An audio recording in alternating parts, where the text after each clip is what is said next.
Tu as du mal à réussir tes constructions géométriques?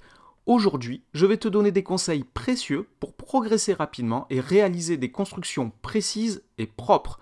Et ce sont de bonnes habitudes pour réussir en maths. Mais avant de commencer les constructions, parlons un peu du matériel dont tu as besoin. En effet, la première clé pour réussir une construction, c'est de bien connaître tes instruments. Le compas, la règle graduée, l'équerre ou encore le rapporteur, ce sont tes meilleurs alliés. Et pour savoir bien les utiliser, il faut pratiquer. Plus tu les utiliseras en classe et à la maison, plus tu seras à l'aise dans leur usage et plus tes gestes deviendront sûrs et précis. Au moment de la construction géométrique, tu pourras te concentrer sur les étapes de la construction et sur la propreté de ton travail, plutôt que de te poser des questions comme comment je dois placer l'équerre ou encore quelle graduation du rapporteur je dois utiliser. Tout cela doit être automatique. Et pour que ça soit automatique, il faut t'entraîner en recherchant vraiment les exercices en classe et en refaisant à la maison. Et surtout, si tu as le moindre doute sur le maniement d'un de ces outils, il faut que tu demandes de l'aide à ton professeur. Et pour pouvoir t'entraîner en classe et pour pouvoir demander de l'aide, il faut que tu aies ton matériel en classe. Alors pour ça, pense à bien préparer ton sac le soir et non pas le matin dans la précipitation et vérifie que tu as bien pris tout le matériel dont tu as besoin.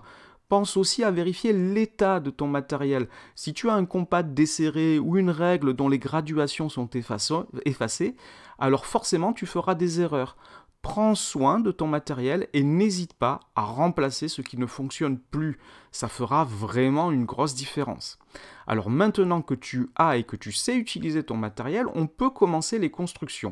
Et le premier réflexe à prendre, c'est vraiment important, c'est de commencer par tracer un schéma à main levée au brouillon. C'est vraiment une étape très importante.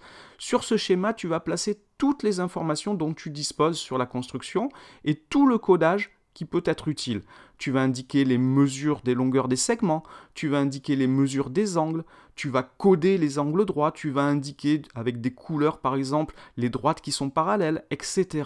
Ce petit dessin rapide va te permettre de visualiser clairement ce que tu vas devoir construire et ça va te permettre de voir dans quel ordre tu vas devoir construire les différents éléments de la figure. Et crois-moi, ça t'évitera beaucoup de confusion et d'erreurs ensuite quand tu vas faire ta construction avec les instruments. Tu n'auras pas besoin de tout gommer et de recommencer et ta construction du coup sera beaucoup plus propre. Alors maintenant que tu as ce schéma, on va passer à la construction. Pour ça, tu vas te munir d'un crayon bien taillé et pas trop gras. En général, on utilise plutôt un crayon HB ou un porte-mine HB, c'est plus précis. Donc ça t'aidera à obtenir un travail propre, précis et appliqué. Il va falloir que tu t'appliques. Et si tu dois gommer, par exemple, tu vas le faire proprement, ne laisse pas de traces et gomme vraiment ce que tu veux gommer, ne laisse pas visible. Souvent, les élèves, ils gomment et puis on voit toujours ce qui a été gommé. Pense à indiquer proprement les noms des objets que tu traces. Par exemple, les noms des points, les noms des droites, les noms des cercles. S'il y en a qui sont donnés dans la consigne, il faut penser à le faire. Et aussi, place tous les codages géométriques, les segments qui ont la même mesure et les droites qui sont perpendiculaires. Et enfin, une chose très importante quand on fait de la géométrie, c'est de laisser toutes les lignes de construction apparentes. Les arcs de cercle qui t'ont servi à trouver des points, des intersections de droite, tous les éléments dont tu as eu besoin pour réaliser ta construction doivent rester visibles. Ces lignes prouvent que tu as compris la méthode, elles montrent les étapes de ton travail.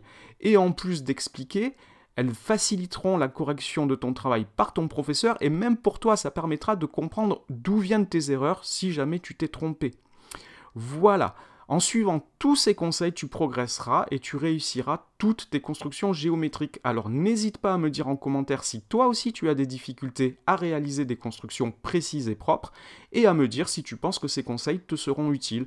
Et n'oublie pas de liker la vidéo et de t'abonner à la chaîne pour plus de conseils pour progresser en maths.